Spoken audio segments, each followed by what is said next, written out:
Hey, this is Rob Zombie. You're watching Fuse on Demand. Get it when you want it.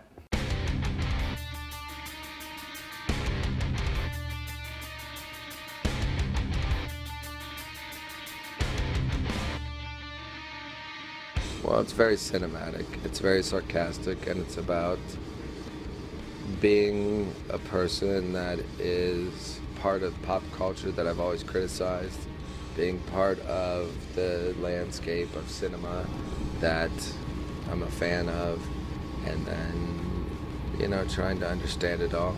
Everything is a mess. I'm not the janitor. You can just watch it. I'm just pissing on the fire of garbage. And I ate asparagus before I did it. I just wanted to do things that pleased the people around me, and not just myself. That's too self-indulgent. And I could, you know, people could mistake me for self-indulgent. It's too self-loathing to be self-indulgent. I'm self-absorbed, like a sponge, I guess.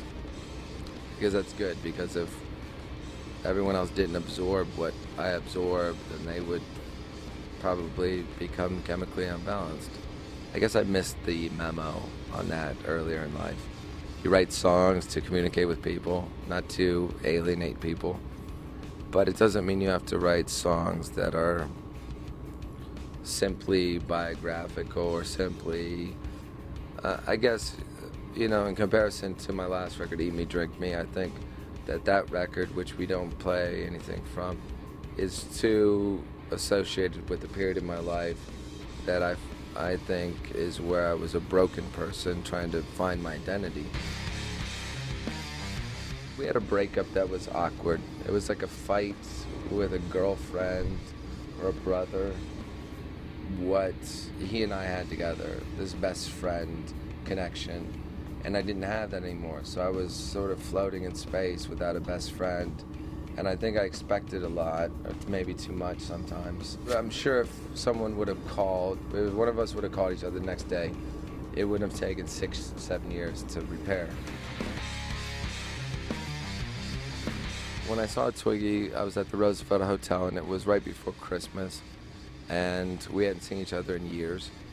And we automatically, it was almost as if nothing had elapsed. So I was looking in his eyes, that was really, it reminded me of how I felt about a year before. He was going through in a parallel time the same sort of, I guess, loss. And then I went to see Led Zeppelin reunion tour. I saw Robert Plant and Jimmy Page looking at each other during Stairway to Heaven.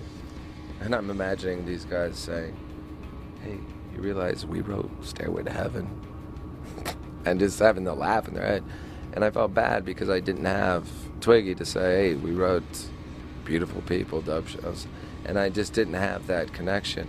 So I called him right after the show and I said, you want to be back in the band, please? You know, I know, whatever.